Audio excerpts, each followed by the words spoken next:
다 같이 묵상기도 드림으로 8월 넷째 주일 공동체 예배를 우리 하나님께 올려드리도록 하시겠습니다.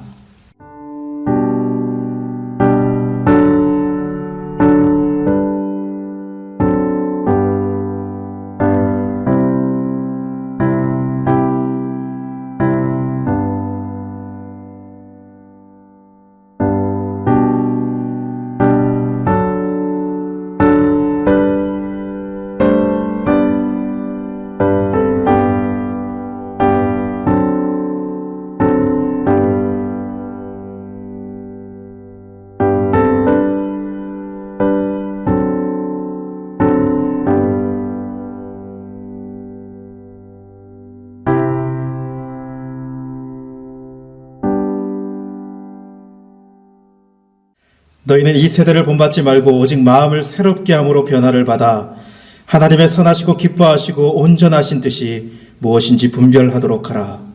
살아계신 하나님 감사합니다. 하나님 아버지의 은혜로 예수 그리스도 안에서 구원받은 주의 자녀들, 이 시간 아버지 하나님 가족된 자들로서 모여서 하나님을 예배합니다. 온전히 하나님께 영광이 돌려지는 시간이 되어지기를 원합니다. 아버지 하나님을 온전히 높여드리는 시간이 되기를 원합니다. 주님, 높여드리기를 원하오니 역사하여 주시옵소서. 예수님의 이름으로 기도드리옵나이다. 아멘. 여러분 안녕하세요. 한 주 동안 모두 잘 지내셨나요?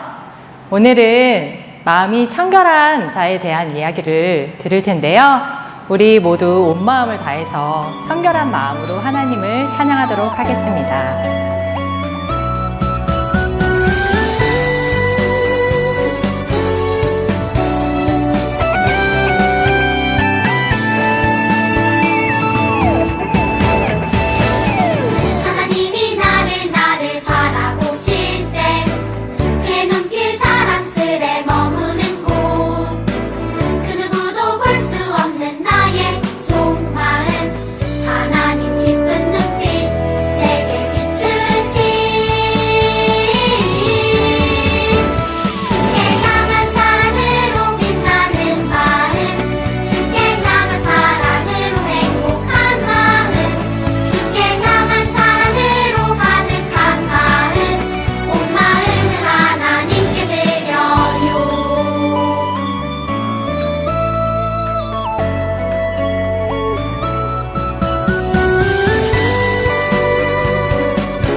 여러분은 하나님을 원하고 바라고 계신가요? 우리 모두 하나님을 진정으로 원하고 바라는 마음으로 함께 찬양하도록 하겠습니다. 이 세상을 살아가는 동안에 나의 힘을 의지할 수 없으니 기도하고 낙심하지 말 것은 주께서 참 소망이 되심이라.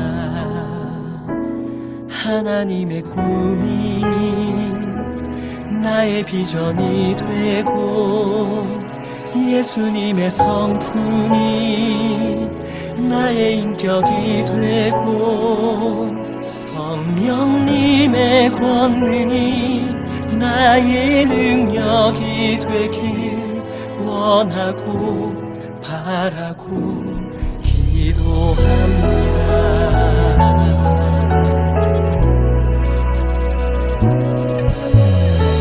세상을 살아가는 동안에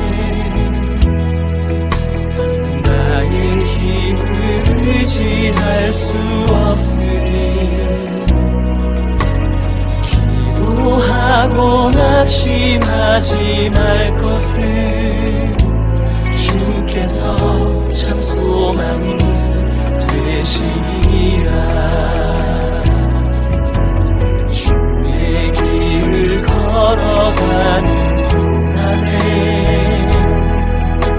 세상에 거두지할 수 없으니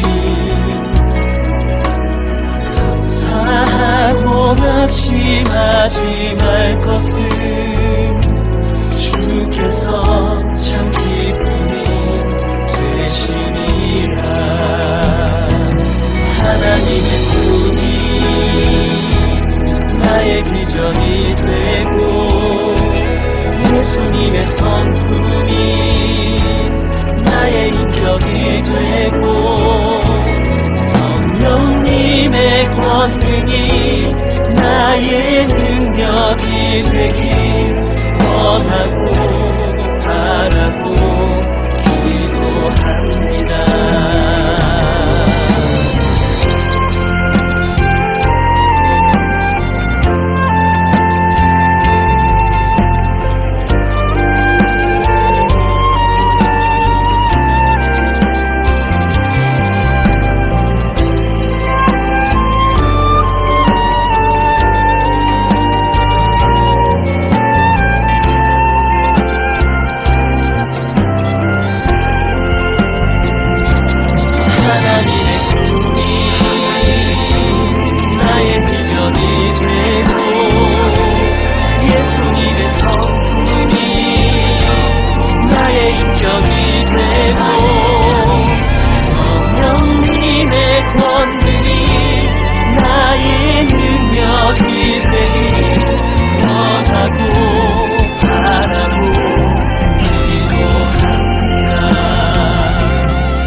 비전이 되고 예수님의 성품이 나의 인격이 되고 성령님의 권능이 나의 능력이 되길 원하고 바라고 기도합니다. 하나님의 꿈이 나의 비전이 되고 예수님의 성품이 나의 인격이 되고 성령님의 권능이 나의 능력이 되길 원하고 바라고 기도합니다. 원하고 바라고 기도합니다. 원하고 바라고 기도합니다.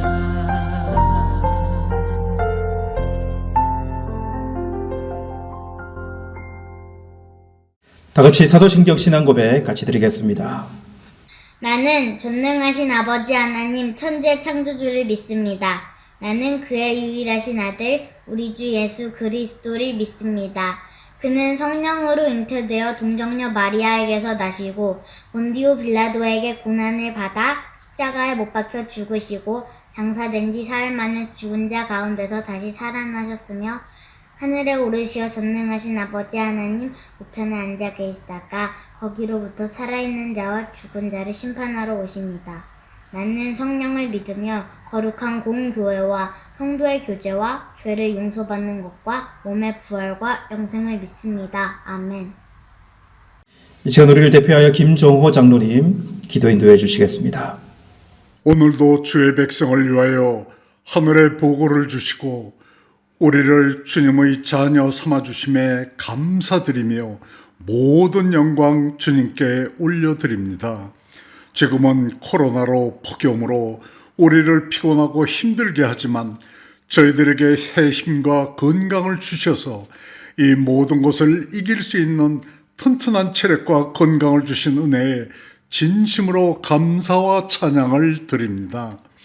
우리 하나님을 공경하는 주의 백성들을 어지러운 세상 속에서 온전히 지켜주시고 이 귀한 성일 거룩한 예배의 자리에서 세대 통합 공동체 예배를 드리게 하시니 감사합니다.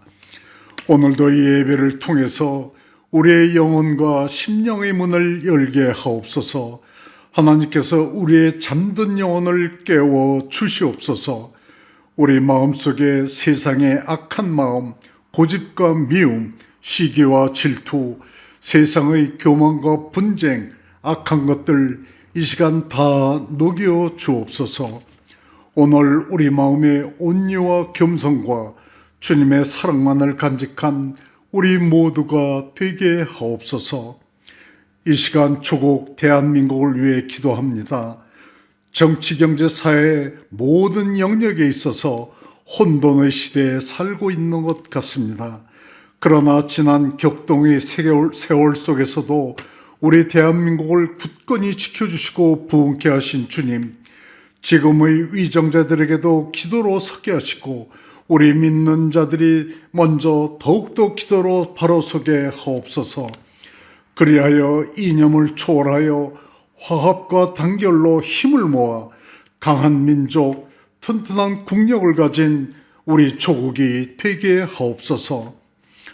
오늘도 말씀을 들고 단위에 서는 우리 목사님, 성령의 권능으로 붙드시고 그 말씀이 선포될 때마다 우리 마음이 변화되고 새로운 기쁨과 평안, 성령 충만 받는 복된 시간으로 채워 주시옵소서. 오순절 다락방의 그 성령의 역사가 지금 우리 공동체 안에 임하게 하옵시며 성령을 통해서 더욱더 아름다운 공동체로, 나눔의 공동체로 거듭나게 하옵소서. 이 시간 자녀들을 위해 기도합니다. 모든 자녀들은 하나님의 선물이며 하나님을 위하여 섬기도록 구별되어졌음을 믿습니다. 교회 안에서 믿음으로 잘 양육받아 훌륭한 인물이 되기 전에 먼저 아름다운 성도로 자라가게 하옵시고 하나님의 지혜와 능력의 손길로 늘 인도하여 주시옵소서. 또한 바라옵기는 바이러스의 종식으로 성전문이 열리게 하여 우리 모두 함께 어우러져 마음껏 기도하고 찬양할 수 있는 시간이 어서 오게 하옵소서. 이 시간에도 고고로 멀리 떠나 예배드리는 우리 성도님들 불꽃 같은 눈동자로 지켜보아여 주시옵시고 자가격리를 잘 마치게 하시어 코로나가 틈타지 못하도록 지켜주시옵소서.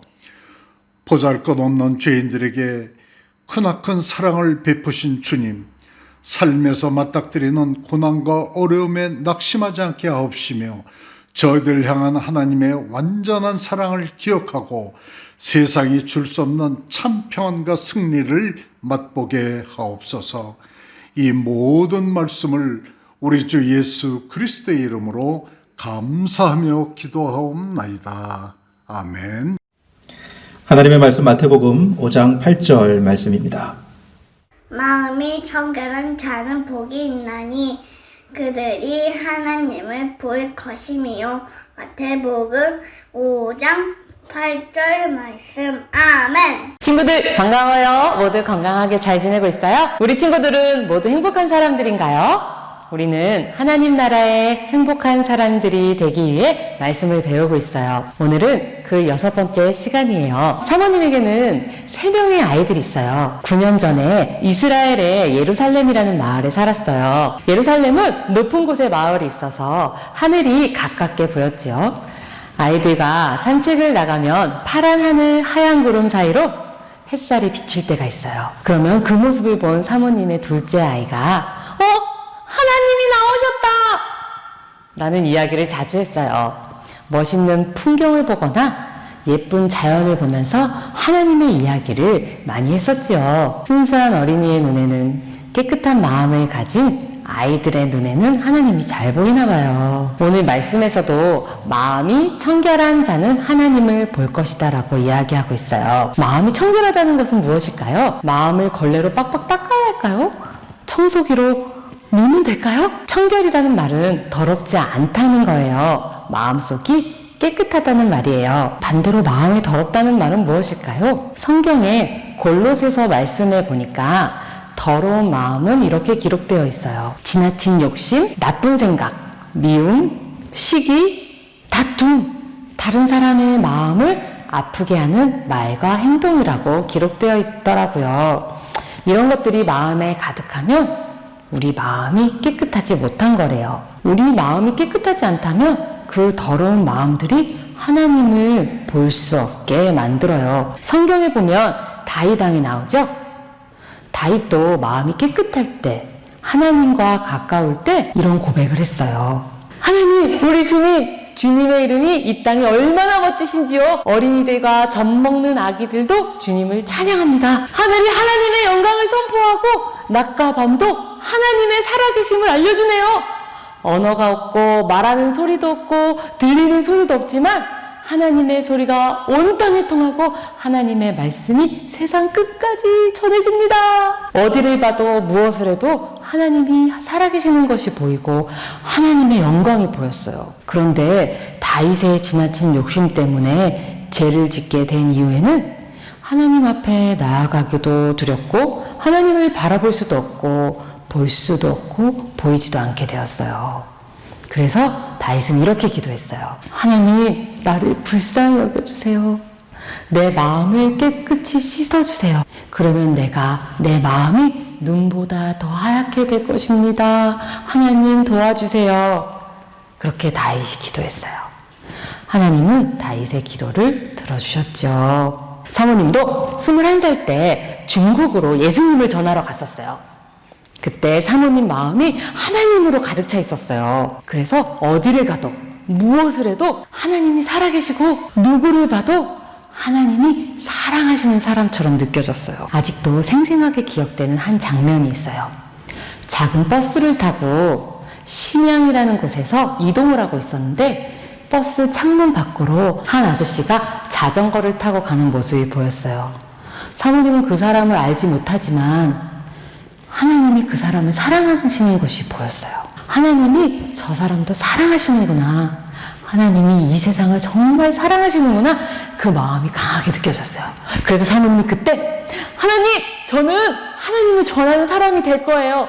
하나님, 저는 하나님의 사랑을 전하는 사람이 되고 싶어요. 그렇게 하고 사모님이 신학교를 가게 되었어요. 그리고서 시간이 많이 흘렀죠. 그런데 살다 보니 마음에 욕심도 들어오고 사모님 아이들을 보며 공부도 잘했으면 좋겠고 또 부자가 됐으면 좋겠고 그런 욕심이 들어오다 보니까 나쁜 생각도 들고 화가 나기도 하고 그렇게 그런 마음이 들면 하나님이 잘 보이지가 않았어요. 하늘을 보면 한숨이 나오고 나를 바라보면 나는 왜 태어났을까 이런 생각이 들기도 했어요. 우리의 마음은 너무나 중요해요. 성경 말씀 잠언에는 이렇게 기록되어 있어요. 지킬 만한 것 중에 가장 중요한 것, 너의 마음을 지켜라. 생명의 시작이 마음에서부터 흘러나오기 때문이다. 이렇게 말씀하고 계세요. 우리의 마음을 지키는 것, 우리의 마음을 깨끗하게 하는 노력은 너무나 중요해요. 그러면 어떻게 우리의 마음을 깨끗하게 할 수 있을까요? 하나님을 믿는 우리가 깨끗하게 하는 좋은 방법이 있어요. 이걸 사용하면 돼요. 선생님이 알고 있는 마음 청소 명품 브랜드가 있어요.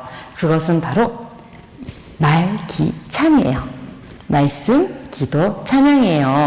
사모님, 우리 그거 다 알아요. 그쵸? 모두가 다 알고 있어요. 그런데 너무나도 놀라운 것은 말씀, 기도, 찬양을 하면 우리의 마음이 깨끗해지는 것을 느낄 수가 있어요. 하나님의 말씀을 읽으면 다시 하나님이 생각이 나요. 아, 하나님이 이런 분이셨지? 아, 하나님이 그 일도 하셨지? 아, 하나님이 이 일도 하실 거야. 이런 생각이 들게 돼요. 욕심이 들다가도 화가 나다가도 그 생각을 지울 수가 있어요. 우리는 또 기도할 수 있지요? 기도하면 하나님과 이야기할 수 있어요. 다윗처럼 하나님, 저의 마음을 깨끗하게 해주세요. 예수님의 보혈로 눈보다 더 하얗게 해주세요. 그렇게 기도할 수 있어요. 그러면 하나님은 우리의 기도를 들어주세요. 찬양을 하면 어때요? 사모님은 주일날 집에서 예배 드릴 때 우리 집사님 두 분 찬양을 들으면서 집에서 온몸으로 율동하면서 찬양을 하면 마음에서부터 기쁨이 다시 솟아나요. 우리 친구들도 그렇죠. 찬양을 하고 율동을 하고 큰 목소리로 하나님을 높여드리면 마음에서 기쁨이 다시 솟아나는, 내 마음이 깨끗해지는 것을 느낄 수가 있어요. 우리 친구들 말기찬으로 친구들의 마음이 깨끗하여져서 하나님을 볼 수 있었으면 좋겠어요. 걱정과 염려보다는 마음에 평화와 기쁨이 가득 차고요. 하늘을 봐도 하나님이 보이고 세상을 봐도 하나님이 일하고 계시다는 것을 느낄 수가 있어요. 친구를 봐도 자녀들을 봐도 아, 하나님이 살아계시지. 너는 참 소중한 사람이야. 하나님이 너를 많이 사랑하셔. 네가 이곳에 있는 이유가 있어. 나는 정말 필요한 사람이야. 하나님이 나를 이 땅에 보내신 분명한 이유가 있어. 분명한 목적이 있어. 모든 상황 속에서 하나님을 볼 수 있고 모든 사람 속에서 하나님이 살아계시다는 것을 느낄 수 있게 돼요. 코로나로 모두 힘든 상황 속에 있지만 그 상황 속에서도 나는 당신을 봅니다. 나는 하나님을 봅니다. 이렇게 고백할 수 있는 저와 우리 모든 친구들이 되기를 기도하겠습니다. 여러분, 이 시간에 우리 자녀들을 축복하는 시간을 좀 가졌으면 좋겠습니다. 우리 옆에 있는 자녀들 손잡아 주시고 우리 안아 주시고 사랑한다, 축복한다 라고 또 이야기 나눴으면 좋겠습니다.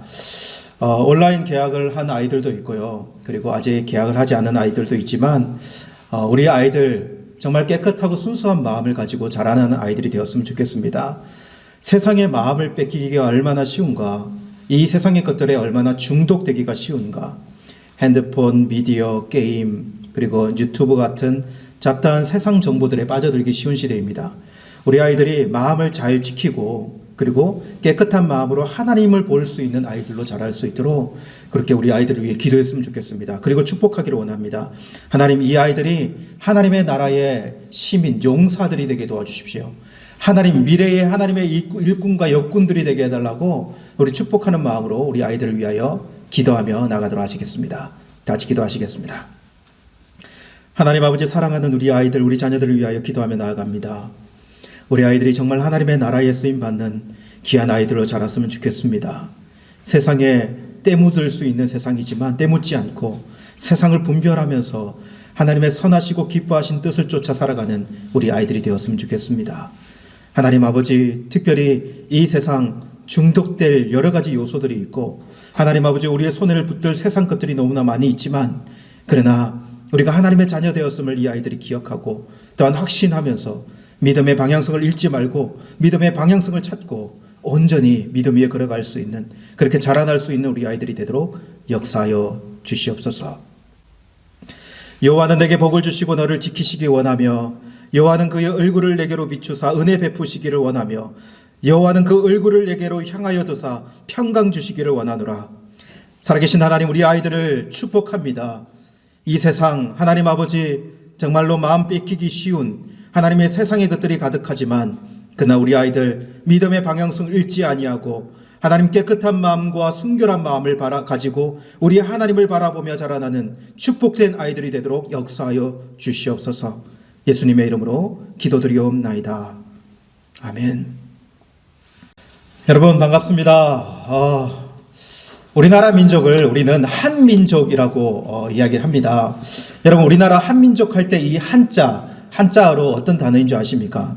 제가 이 한자를 찾아보면서 이 한자가 참 쉽지 않다는 생각을 했습니다.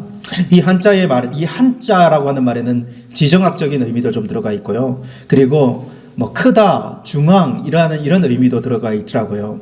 그래서 한민족이라고 하는 우리의 민족에 이 한자가 들어가 있는데요. 이 한민족이라고 하는 이 한자를 좀 다르게 생각하면 이렇게도 쓰일 수 있겠다는 생각이 들어요. 여러분, 한 하면 어떤 또 말을 넣을 수 있을까요? 있잖아요. 한, 분하고 억울하고 이 한 맺힌 마음. 우리 민족의 특징 중에 하나가 이 한이라고 하는 단어를 많이 쓴다는 거죠. 한이 없다. 그렇게 하면 한이 없겠다. 한이 맺혔다. 여러분, 왜 이런 단어를 많이 쓸까요? 그러니까 분통 터지는 말 아닙니까? 아주 끙끙이면서 이렇게 마음 아리를 하는 그 말. 그만큼 우리나라가 우리나라의 잘못이 아니라 외세로부터 침략도 많이 받았고 사람과의 관계 속에서도 이런 억울함을 당하는데 말을 하지 못하는 그런 일들이 참 많았던 사람들, 그런 민족성이 있다라는 생각을 해봅니다. 여러분, 옛날에 시집 보면은 이런 말들이 있지 않습니까? 칠거지약이라고 하는 이야기 아십니까? 여러 가지 안 되는 그런 행동들, 7가지의 악들, 이 여자가 겪어내야 되는 그런 게 있거든요. 근데 그 내용을 보면 상당히 괴로운 이야기가 많아요. 일방적으로 집에서 내쫓을 수가 있는데, 동네에서 만약에 며느리가 입방아에 오르내린다. 그러면 그것도 그 악 중에 하나예요. 그리고 아들을 못 낳는다. 그러면 쫓겨날 수 있습니다. 그리고 나쁜 병에 걸렸다. 그러면 가정에서 보호해줘야 되잖아요. 근데 그것도 하나의 악 중에 하나로서 쫓아낼 수 있어요. 얼마나 마음고생을 했겠습니까? 그리고 또 이런 말도 있어요. 기머거리 3년, 벙어리 3년. 이 말이 무슨 말입니까? 시집을 왔는데 어떤 말을 들어도 아무 말도 내뱉지 못하는 그런 모습들을 이야기하는 것. 그러니까 한이 안 맺히겠습니까? 입이 있어도 말하지 못하고 내가 원하는 것을 듣지도 못하고 내가 하고 싶은 대로 자유를 누리지 못하는 이러한 억압, 구속, 강제력 이런 것들이 한을 만들어내는데요. 결국에는 마음의 질병 아닙니까? 마음의 질병요. 한이라고 하는 것이. 여러분, 우리나라에 예전만 해도 이런 마음에까지 관심을 잘 두지 않았다는 생각을 해봅니다. 그런 여력도 없었고요. 근데 요즘에는 여러분 이런 마음 상태에 대해서 정말 관심을 많이 가지지 않습니까? 뭐 심리학이 있고 상담학이 있고 그래서 돈을 내고서라도 심리 상담을 받고요. 심리 치료를 받고요. 그리고 돈을 내고서 강연을 일부러라도 들으러 가는 것을 보게 돼요. 여러분, 요즘에 유튜브를 간단하게 이렇게 검색만 해봐도 이런 주제들 컨텐츠가 정말 많아요. 마음에 관련된 거예요. 그래서 한번 검색해 보세요. 마음의 근육을 튼튼하게 하는 방법, 마음을 잘 다스리는 방법, 화를 다스리는 방법, 마음의 면역력을 키우는 방법, 사람의 마음을 흔들어라, 감정의 근육을 키워라. 이런 내용들이 정말 컨텐츠들이 정말 많이 올라와 있는 것을 보게 돼요. 그만큼 마음의 중요성들을 안다는 거거든요. 이런 강연들을 주로 누가 하는가라고 한번 봤더니요. 이런 종교인들이잖아요. 종교인들. 이런 분들이 이런 강연들을 많이 해요. 그래서 요즘에 보니까 그 스님 중에서도 인기몰이라는 스님이 있더라고요. 근데 그 부분의 대부분의 강연의 내용들을 보면 사람의 마음을 풀어주고 사람의 마음을 녹여주는 이런 마음에 참 많은 관심이 가 있는 그런 강연들을 하시더라고요. 그리고 심리학 교수님들도 강연을 하거든요. 외국에서 유학을 하고 거기에 외국에서 이 마음에 대한 연구 아주 세밀하게 그런 연구 근거들을 가지고 와서 이 강연들을 해가는 모습들을 보게 되고요.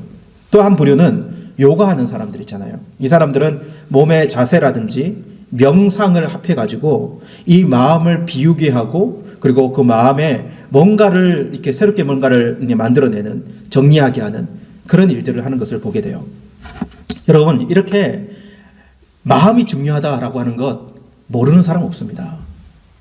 요즘에 마음이 중요하다는 것을 모르는 사람이 없어요. 그리고 마음을 비워야 한다, 마음을 깨끗하게 해야 한다. 이제는 모두가 다 아는 사실이에요.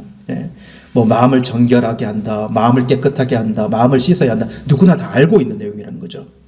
그러면 여러분 한번 질문을 한번 해볼게요. 여러분, 그렇다면 마음이라고 하는 것은 무엇입니까? 마음이 뭐죠?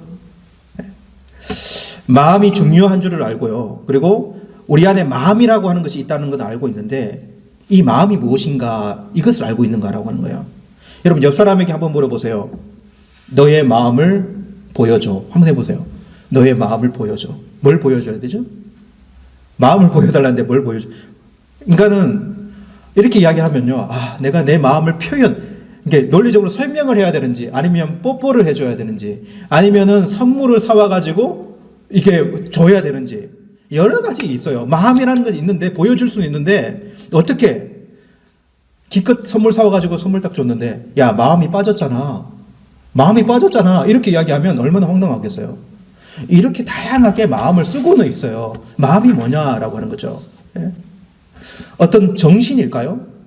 마음이 어떤 정신일까요? 그러면 내 사진을 보여주면 됩니까? 어떤 감정일까요? 그러면은 심장을 보여주면 됩니까? 여러분 옛날에 성경 시대에도요. 옛날에 마음이 어디에 있느냐 물어본다면 창자에 있다고 생각했어요. 창자에 있다. 그래서 창자가 끊어질 듯한 고통, 이 마음을 아픔이 그렇게 표현하기도 했어요. 이렇게 여러분 마음은요. 눈으로 볼 수 있거나 만질 수 있는 것이 아니지 않습니까? 그렇죠? 그런데 느낄 수는 있어요. 예. 표현이 가능합니다. 마음이 따뜻하다, 마음이 차갑다, 마음이 깨끗하다. 예. 그래서 바울은요, 이 마음을 속사람이라고도 표현해요. 속사람. 예. 그래서 마음은 분명한 실체다. 이거는 우리는 인정할 수 있어요. 그렇죠? 그런데 보이지 않는 실체다. 이렇게 이야기할 수 있는 것 같아요. 그렇다면 성경은 마음을 어떻게 보여줍니까? 잠언 4장 23절 말씀에 보면 모든 지킬 만한 것 중에 더욱 내 마음을 지키라 이렇게 이야기하고 생명의 근원이 이에서 남이라 이렇게 이야기하거든요. 마음이요 생명의 근원이다 이렇게 이야기해요. 그러면 마음으로부터 이 생명이 시작된다 이렇게도 표현할 수 있는 것 아니겠습니까? 이렇게 마음은 생명의 근원 이렇게 이야기한다는 거죠. 그러면서 이 말씀이 또 무엇을 알려주는가 하면요. 예레미야 17장 9절 말씀에 보면 만물보다 거짓되고 심히 부패한 것은 마음이라 누가 능히 이를 알리오마는 이렇게 기록해요. 이 말씀에서 만물보다 거짓되고 심히 부패한 것이 마음이다 이렇게 이야기하거든요. 그러니까 생명의 근원이라고 이야기했는데 생명의 근원이 부패했다는 거예요. 썩어버렸다는 것입니다. 마음이 죽음의 근원이 되어버렸다고 이야기하는 거죠. 그러니까 근원에서 생명물이 나오는 게 아니라 썩은 물이 나오는 죽음의 물이 나온다는 거죠. 여러분 그렇습니다. 인간의 마음은 보이지 않기 때문에 무슨 색깔인지 우리가 잘 기억하지 못하지만 이사야서만 봐도요 이렇게 이야기해요. 죄로 인해서요 주홍빛 같고 진홍빛 같다. 마음이요 시뻘겋게 변해버렸다는 거예요. 조금 더 세게 말하면 시커멓다는 것입니다. 왜 그렇습니까? 죄의 근원이기도 하기 때문에 그래요. 그래서 이 마음은요 생명의 근원이라고도 이야기할 수 있고요 죄의 근원이라도 이야기할 수 있어요.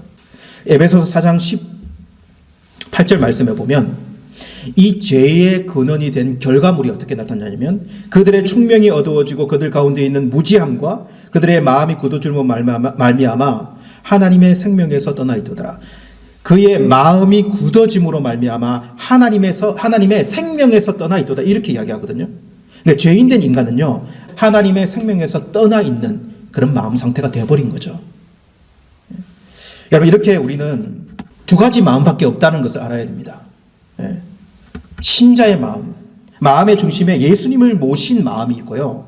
그리고 불신자의 마음 중심에 예수님이 없는 자, 오히려 예수님이 아니라 죄의 지배를 받고 죄의 종로를 타는 마음을 가지고 있고 마음의 자식이라고 표현될 수 있는 사망이 지배하는 마음 이 두 가지밖에 없어요. 생명이 지배하는 예수님이 계셔서 생명이 지배하는가 사단이 지배하여서 죄가 지배하여서 사망이 있는 마음인가 이 두 가지밖에 없다는 것입니다.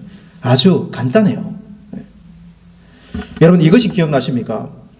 천국의 열쇠 심령의 가난뱅이 우리 이 말씀 나눴던 거 기억하시죠? 그렇죠? 심령이 가난한 자는 천국이 저희 것이며 그때 이렇게도 표현을 했어요. 마음이 가난한 자는 하나님의 나라가 저들의 것이다. 이렇게도 표현했어요.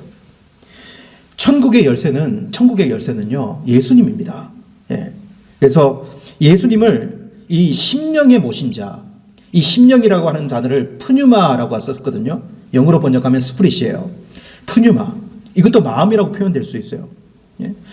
이것만큼 중요한 것은 없어요. 예. 여러분, 이게 핵심입니다. 이것이 천국의 시민권을 받는 유일한 자격이에요. 심령이 가능하게 되는 거예요. 예수님을 믿는가, 예수님을 만났는가, 예수님의 제자가 됐는가, 이것은 너무나 확실하고 분명해야 되는 일이라고 하는 것이죠. 예. 아주 간단합니다. 복잡하지 않아요. 예수님이 마음에 있는가, 이게 마음의 핵이에요. 핵. 예. 영혼의 자리에 예수님을 모시는 것이요, 핵심입니다. 이것도 마음이라고 표현됐는데, 근데 오늘 말씀 한번 보세요. 오늘 말씀에도 마음이 나오거든요. 예. 오늘 말씀에도 마음이 나오지 않습니까? 팔복 처음에도 나오는데 왜 또 마음이 나오는가? 이 마음은 무엇인가? 우리는 그래서 처음에 심령이라고 말했던 그 단어하고 오늘 이 마음이라고 표현되어지는 이 단어를 약간 좀 비교해서 구분해 볼 필요가 있다는 생각이 들어요. 예. 여러분, 오늘 이 마음은요, 어떤 단어를 쓰냐면 카르디아라고 하는 단어를 씁니다. 이것은 영어로 번역하면 heart라고 번역할 수 있어요. 그러면 이 마음은 무엇일까요? 이 마음은 이렇게 정리를 하면 좋을 것 같아요. 인격. 그러니까 인격으로 우리의 이렇게 마음의 막을 형성하는 것, 이렇게 표현하면 좋지 않을까? 여러분, 인격이라고 하면 지성과 감성과 의지적인 요소를 이야기하는 거거든요. 이 인격은 하나님의 형상으로 지원받을 때 하나님이 우리들에게, 인간에게만 주신 요소거든요. 그러니까 예수님이 계신 마음을 이렇게 인격이라고 하는 마음이 감싸고 있다, 이렇게 표현하면 좋을 것 같아요. 에베소서 4장 18절 아까 읽었지만 다시 한번 읽어볼게요. 그들의 총명이 어두워지고 그들 가운데 있는 무지함과 그들의 마음이 굳어짐으로 말미암아 하나님의 생명에서 떠나 있도더라. 그들의 무지함, 지성이 무지해졌다는 거죠. 마음이 굳어졌다. 그것은 우리의 이 안에 있는 이 정서와 감성이요, 굳어져 버린 거죠. 그리고 생명에서 떠나 있도다라고 하면 하나님을 떠나버린, 하나님을 찾지 않는 그런 이 3요소를, 인격의 3요소를 생각할 수 있어요. 저는 이것을 계란으로 한번 표현해 볼게요. 여러분, 계란. 여러분, 계란이 마음이라고 한번 생각을 해보세요. 이 계란이 딱 있습니다. 계란이 마음이라고 생각을 해보십시오. 근데 이 계란을 딱 깨트려서 보면 노른자가 있고 그 다음에 밖에 흰자가 있고 껍질이 있지 않습니까? 근데 이거 사실 이 계란 하나가 그냥 완전체예요. 그죠? 이게 마음입니다. 근데 이 노른자는 뭐라고 표현할 수 있냐면 이 노른자를 심령이라고 표현할 수 있을 것 같아요. 예수님을 모신, 영혼의 예수님을 모신 자리, 이렇게 표현할 수 있을 것 같고요. 그리고 그 노른자를 이렇게 감싸고 있는 이 흰자가 오늘 이 마음이라고 표현하면 좀 참 좋겠다. 예. 그래서 예수님을 모시고 있는 이 노른자를 오늘 이 마음, 카르디아라고 표현되어져 있는 이것이 깍 감싸고 있는 것이죠. 그래서 이 인격, 지성과 감성과 의지라고 하는 우리의 마음을 가지고 이것을 다 감싸고 있는 거죠. 이렇게, 여러분, 이렇게 한번 그림을 그려보십시오. 우리 안에 영혼이 있는데 우리 그 영혼은 이 마음을 보여줍니다. 그리고 이것은 인격이라고 하는 창문을 통해서 우리의 마음이 어떤지를 딱 보여주게 돼요. 근데 이 마음의 중심에 뭐가 있죠? 예수님이 있죠. 그죠? 그러면 인격이라고 하는 창문을 통해 뭐가 드러나야 되죠? 예수님이 드러나야 되는 거예요. 우리의 생각과 우리의 감정과 우리의 행동을 통해 예수님이 드러나는 것이 정상적인 거예요. 이것이 우리의 마음이 표현되어지는 거예요. 그래서 우리 머리에 구멍들 있잖아요. 눈구멍, 귓구멍, 입구멍. 우리의 마음이요 표현되어지는 요소들은 그렇게 많지 않아요. 우리 구멍들로 다 표현되는, 우리의 입, 우리의 눈, 그리고 우리의 귀, 우리의 발, 이런 것들로 우리의 마음이 표현되어지거든요. 예. 그래서 우리의 마음이 어떻게 표현되어지냐면 이렇게 표현되는 거예요. 야, 참 마음이 차갑다. 왜 차갑다고 이야기할까요? 아, 참 마음이 따뜻하다. 뭐 때문에? 너 참 마음이 더럽다. 너 마음에 참 냄새가 많이 난다. 이렇게도 표현될 수 있어요. 야, 너 마음 좀 닦아라. 야, 너 마음 좀 깨끗이 하라. 이 모든 것이 어떤 표현이냐면요, 너의 인격을 점검해라. 너의 인격을, 너의 가치관을, 너의 감정을, 너의 성질머리를, 너의 의지를, 너의 잘못된 행동을 청소해라. 이런 말이에요. 마음을 닦아라라고 하는 말이 그런 말이라는 거죠. 여러분, 그래서 사람들은 마음을 깨끗하게 하려고요. 오늘 마음이 청결한 자는 이렇게 해서, 그러니까 마음을 깨끗하라고 정말 노력을 많이 해요. 자신의 노력과 힘으로요, 이 마음을 닦아보려고 정말 많이 노력하는 거예요. 영상도 보고 누구에게 가서 마음을 토해놓기도 하고 공부도 하고 그러지 않습니까? 그죠? 정말 청소 많이 합니다. 강연도 듣고 상담도 받고 그들의 인격, 그들의 지성, 그들의 마음, 그러한 것들 교양 있는 사람들로 채우려고 합니다. 그러면 어떤 현상이 벌어질까요? 좀 괜찮은 사람이 되어져 가는 것처럼 보이지 않겠습니까? 좀 괜찮은 사람이 되죠. 강연 듣는 사람하고 안 듣는 사람 같겠습니까, 여러분? 마음을 아는 사람하고 알지 못하는 사람이 같겠냐고요. 강연 들으면요, 좀 괜찮은 사람이 데려가는 것처럼 느껴져요. 그런데 여러분, 결국 두 가지를 알게 될 것입니다. 이런 사람들요, 결국 두 가지를 알게 돼요. 첫 번째는요, 인간의 노력만으로 절대 마음의 근본이 깨끗해질 수 없다는 것을 알게 될 거예요. 예. 왜냐하면 이 문제가 마음의 근본의 문제이기 때문에 그래요. 마음의 변화라는 것이요. 예. 이렇게 비유하면 좋을 것 같아요.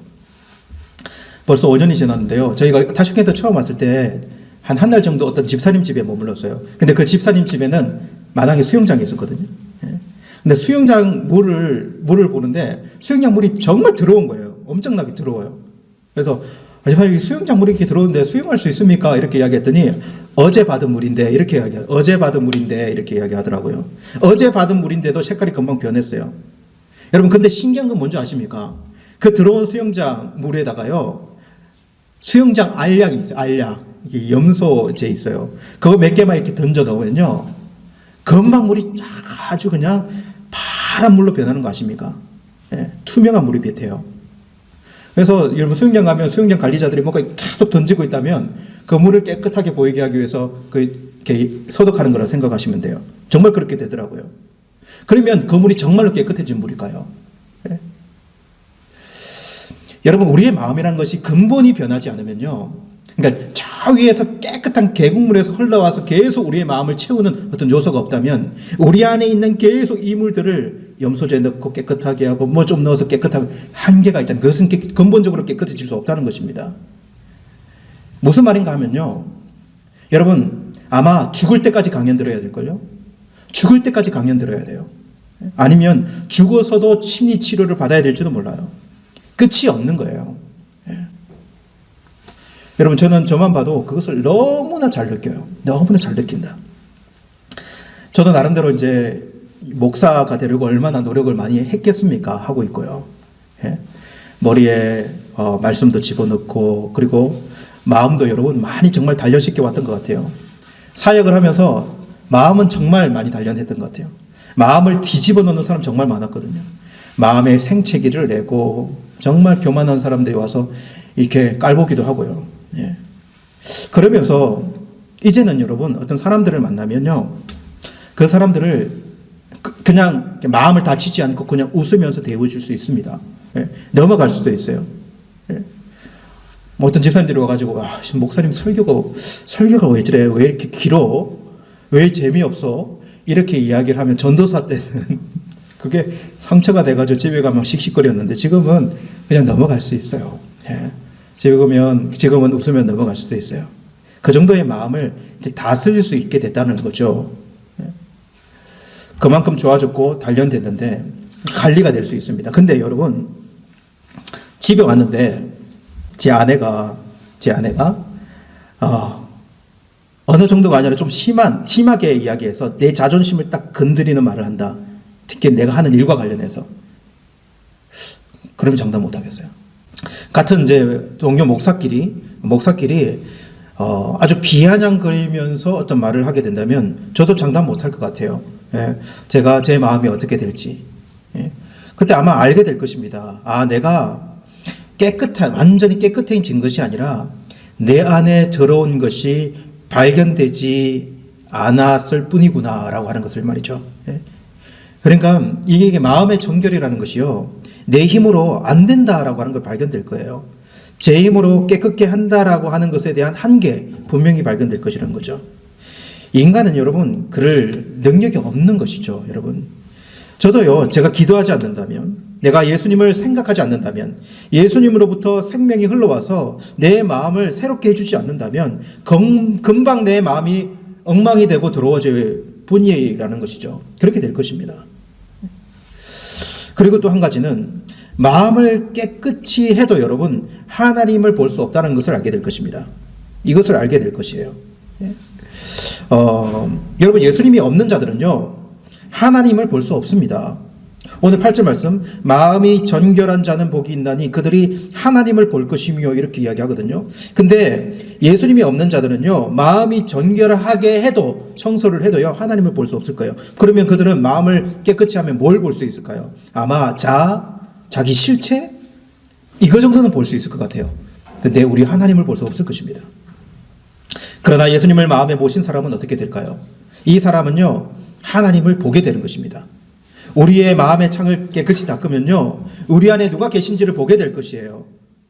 그리고 우리도 우리의 마음을 창을 통해 하나님을 보게 될 것이라는 것이죠. 이렇게 말할 수 있을 것 같아요. 예수님을 볼 수 있을 것이다. 왜냐하면 우리 안에 예수님이 계시고 예수님은 하나님의 형상이니시니까요. 여러분 예수님께서 잡히시기 전날 밤에 제자들을 발을 씻깁니다. 그죠? 발을 씻기셨습니다. 제자들 발을 쭉 여기서부터 씻겨 오다가 베드로 차례가 됐어요. 근데 베드로가 이렇게 말합니다. 뭐라고 이야기하죠? 예수님, 제 발은 절대 씻지 못합니다. 왜 베드로가 나의 발은 씻지 못한다고 이야기했을까요? 베드로 성격을 봐서 베드로 발이 엄청 더러웠을 것이라는 예상도 하긴 하지만 엄청 냄새가 많이 났을 거예요. 예상도 하지만 뭐 그것 때문이 아니겠죠. 그죠? 근데 예수님이 뭐라고 이야기하냐면 내가 너를 씻어주지 않으면 나와 상관이 없다. 이렇게 이야기하거든요. 내가 너를 씻어주지 않으면 상관이 없다. 이렇게 말하자 베드로가 예수님 내 발뿐만 아니라 내 손과 머리도 감켜주세요. 이렇게 이야기해요. 머리도 감켜달라. 사실 이거 예수님을 2번 죽이는 이야기가 될 수 있어요. 베드로한테는요. 근데 그때 예수님이 뭐라고 이야기하냐면요. 이미 목욕을 한 자는 발밖에 씻을 필요가 없느니라. 온 몸이 깨끗하니라. 이렇게 이야기하거든요. 여러분 저는 오늘 이 마음의 청결이라고 하는 이 말 신자인 우리에게는요 이렇게 적용이 될 수 있겠다는 생각이 들어요. 리모델링이 아니라 청소에 대한 말입니다. 불신자의 마음은요 리모델링이 필요합니다. 여러분 우리는 이미 리모델링이 된 자입니다. 누가 우리를 리모델링했죠? 우리의 노력으로 리모델링이 됐습니까? 여러분 다메섹에서 바울이 자신의 노력으로 자신을 리모델링합니까? 그때 이미 우리 바울은요 예수님을 만나고요 하나님을 본 자가 되거든요. 우리 예수님이 바울을 만나 주셨고 그때 성령이 그에게 찾아와서 그가 하나님을 본 자가 되게 해주시는 것 아닙니까? 바울의 노력이 아니라 우리 예수님이 찾아왔고 성령께서 그렇게 하신 것 아닙니까? 그런데 살다 보니까요 이거 완전히 엉망진창이 되는 거죠. 오라 나는 공고한 사람이로다 이렇게 이야기하는 그렇지 않습니까? 여러분 공감되지 않습니까? 벌써 이제 고개가 끄덕끄덕 하시네요. 그죠? 그렇게 됩니다. 하나님이 안 보여요. 우리 안에 예수님이 안 보입니다. 뭐가 필요할까요, 여러분? 청소가 필요한 거예요. 청소가요. 성령께서 우리를 통하여 우리의 마음을 청소케 해주심이 필요하다 이렇게 이야기 드리고 싶은 거예요. 여러분 그러면 어떻게 청소를 할 수 있을까요? 어떻게 청소합니까? 저와 저희 아내는 참 틀린 부분이 있어요. 아내는 정리정돈을 정말 잘하거든요. 근데 반면에 저는 정리정돈을 잘하는데 아내를 통해서 정리정돈을 정말 잘합니다. 여러분 청소를 해보면 청소도 일머리라는 게 있지 않습니까? 무엇부터 해야 됩니까? 청소할 때 제자리에 놓기부터 시작해요. 제자리에 놓기. 있어야 할 곳에 그것이 있게 하는 것. 그리고 없어야 할 것에 없어져야 할 것이 과감하게 없어지는 것. 이거 청소의 아주 기본 아닙니까? 여러분 침대 밑에 양말이 왜 있습니까? 침대 밑에. 양말은 양말통에 있어야죠. 그렇지 않습니까? 귀걸이, 목걸이들이 서랍장을 딱 열면 사방에 흩어져 있다면 여러분 청소를 하면 귀걸이는 목걸이는 보석함으로 딱 들어가야 되는 거죠. 이런 위치를 책이 화장실에 있다든지 거실, 온천지에 널브러져 있으면 책장으로 딱딱 꽂아야 되는 거죠.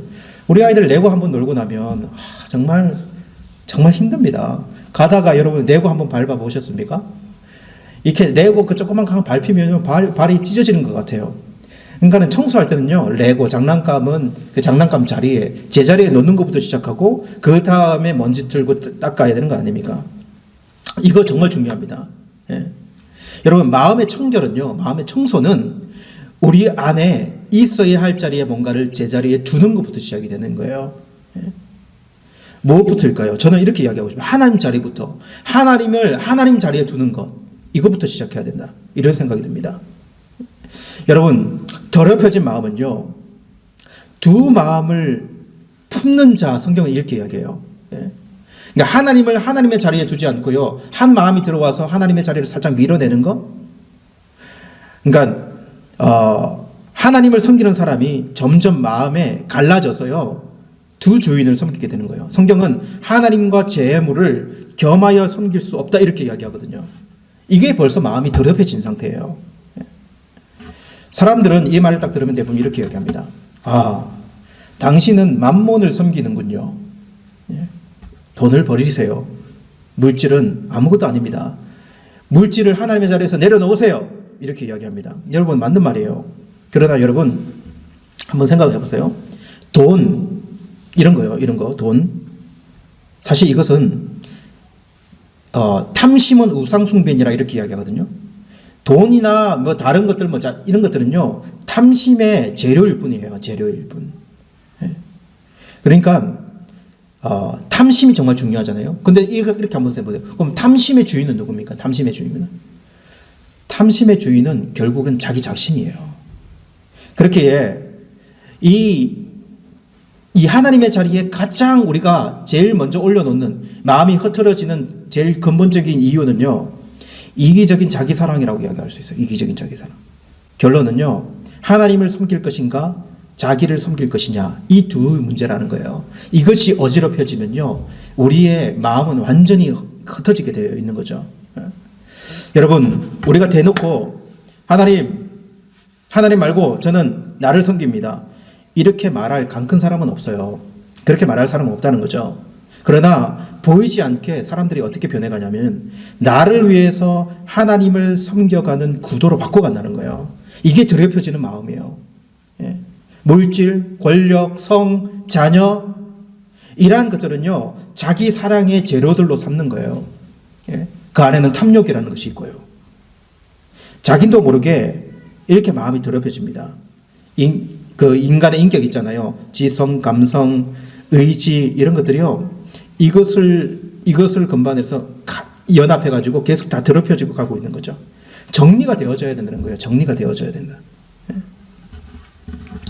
여러분, 그래서 먼저 하나님을 하나님의 자리에 놓는 것, 하나님을 우리의 마음의 중심에, 우리의 삶의 이유에 놓는 것, 이것부터 먼저 완벽하게 딱 선택을 해야 합니다. 여러분, 결단을 해야 되는 거예요.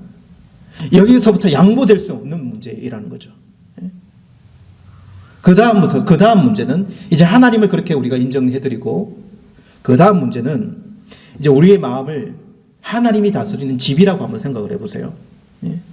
여러분, 이번 주에 제가 이 소책자를 읽으면서 묵상한 내용입니다. 로버트 멍어라고 하는 사람이, 이 고전이잖아요. 이게 내 마음 그리스도의 집이라는 책입니다. 예.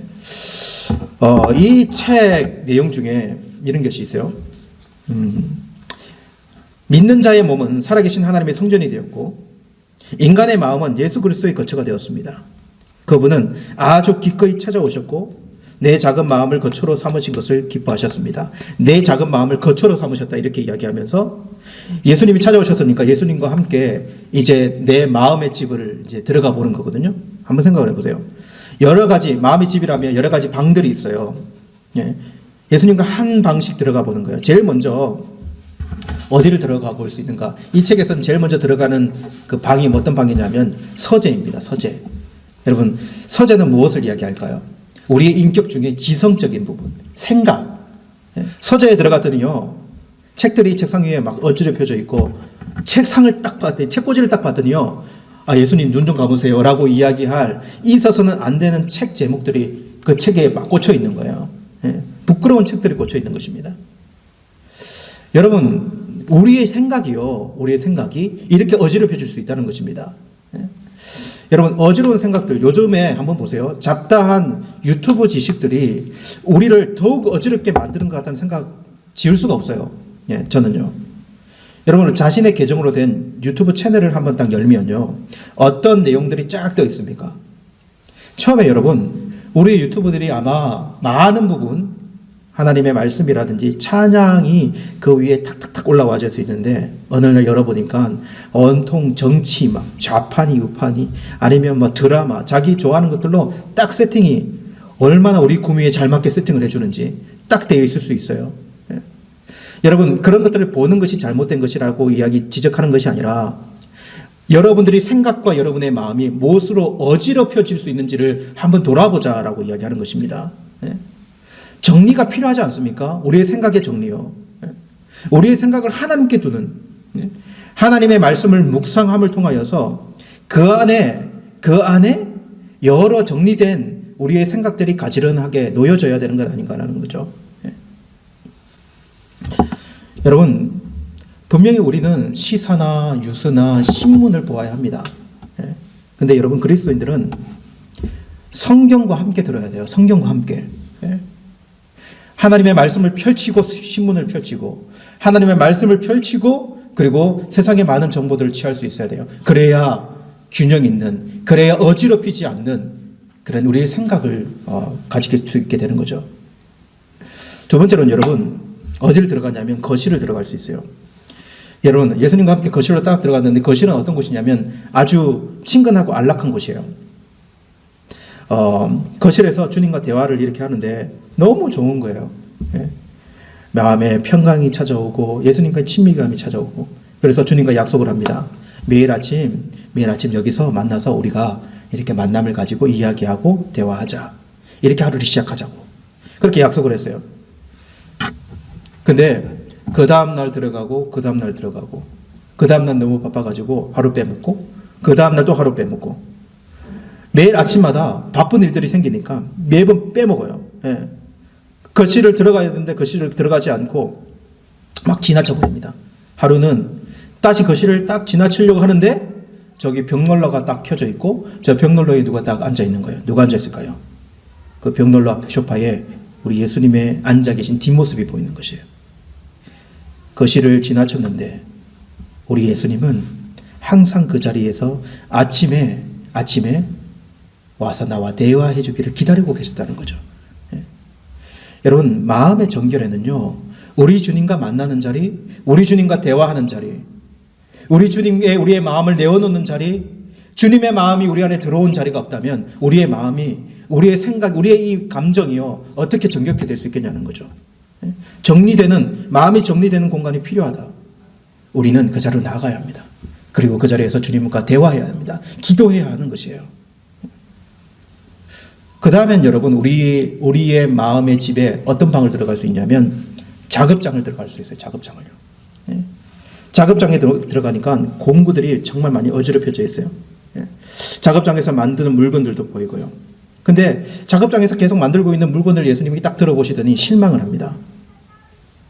정말 이 사람이 최선을 다해 만들고 있는 물건인데 왜 예수님이 실망을 하냐면 열심히 만들고 있는 이 물건이요 하나님의 나라와 아무 관련이 없는 물건인 거예요. 고작 이거 만들려고 세상에서 그렇게 많이 노력하고 그렇게 많은 시간을 쏟고 있는가. 물건 자체가 나쁜 것이 아니라 나쁘다고 이야기 아니라 이것을 만드는 목적이 없는 거예요. 그래서 주님이 책을 보면 이렇게 하십니다. 그 사람에게 자 긴장을 푸고 나의 영이 너를 통해서 일하도록 하라. 그리고 내 뒤로 걸어가시더니 크고 강한 팔을 내 어깨에 두르시고 당신 손 위에 내 손을 얹게 하신 다음 나를 통해 일하시기 시작하셨다. 주님이 내가 하는 일 나의 작업장 같은 나의 이러한 실천이 있는 의지 주님께 드리면서 하나님의 나라에 가치 있는 일들을 하게 하는 여러분 우리가 많은 행동들을 하고 많은 일들을 하고 있고 우리 삶을 계속 살아가고 있지만 우리의 의지가 얼마나 어지럽혀져 있는지 한번 생각을 해보세요. 어떤 가치를 만들며 살아가고 있는가. 여러분 저는 이렇게 우리의 마음이 청소되면 좋겠습니다. 우리의 지성, 우리의 감성, 우리의 의지, 우리의 마음, 이 인격이라고 하는 우리의 마음이 이렇게 청소되어졌으면 좋겠어요. 이렇게 깨끗하기를 힘썼으면 좋겠습니다. 우리의 힘만이 아닌 성령을 의지함으로 기도하고 하나님의 말씀을 펼치고 그리고 하나님의 뜻이 무엇인지 분별하며 행동할 수 있는 그 발을 내디딜 수 있는 그런 우리들의 모습이 되었으면 좋겠어요. 아무것도 염려하지 말고 다만 모든 일에 기도와 간구로 너희 구할 것을 감사함으로 하나님께 아뢰라. 그리하면 모든 지각에 뛰어난 하나님의 평강이 그리스도 예수 안에서 너희의 마음과 너희의 생각을 지키시리라. 너희의 마음과 너희의 생각을 지킬 것이다. 여러분, 이렇게 하나씩 정리해가는 자들이 되었으면 좋겠습니다. 그렇다면 우리는 우리의 마음을 닫고 우리의 마음의 창을 닦아내서 다시 하나님을 바라볼 수 있게 될 것이에요. 어디서 말입니까? 우리가 삶을 사는 현장에서도 말이죠. 여러분, 그렇다면 마지막으로 우리가 하나님을 보게 될 것이다. 마음을 청결케 하면 하나님을 보게 될 것이다 라고 하는데, 하나님을 본다는 의미가 뭘까요? 하나님을 본다. 여러분, 하나님은 영이시기 때문에 우리가 눈으로 직접 볼 수 있는 분이 아니시지 않습니까? 하나님은 영이시기 때문에. 여러분, 본다는 의미를 이렇게 이야기 드리고 싶어요. 여러분, 아바타라고 하는 영화 보면 나비족이라고 하는 사람들이 나오거든요. 그 사람들도 아니죠, 그죠? 나비족이 나옵니다. 그들의 인사말이 이 말이에요. I see you, I see you 이렇게 인사하거든요. 근데 이 I see you가 난 당신을 봅니다라고 하는 말이지만 그 안에 있는 의미는요, 나는 당신을 느낍니다. 나는 당신을 이해합니다. 나는 당신의 사랑을 알게 되었습니다. 당신을 둘러싼 역사를 내가 봅니다. 이런 의미가 I see you라고 하는 단어 안에 다 들어가요. 앞에서 윤미란 사모님이 말씀을 언급하면서 하나님을 본다는 의미를 잠깐 이렇게 드러냈지만 저는 그런 것 같아요, 여러분. 예. 우리의 마음을 닦으면요, 어디서나 우리가 하나님을 느낄 수 있고 우리가 하나님을 볼 수 있다. 예. 내가 만나는 사람을 통해서도 그 안에 있는 하나님의 형상을 발견할 수 있고요. 오늘 우리에게 주어진 이 자연 만물을 보면서도 하나님의 창조하신 질서를 보면서 하나님을 우리가 느낄 수가 있고요. 우리가 코로나를 겪고 있지만 코로나를 겪으면서도 난 하나님을 볼 수 있다고 봅니다.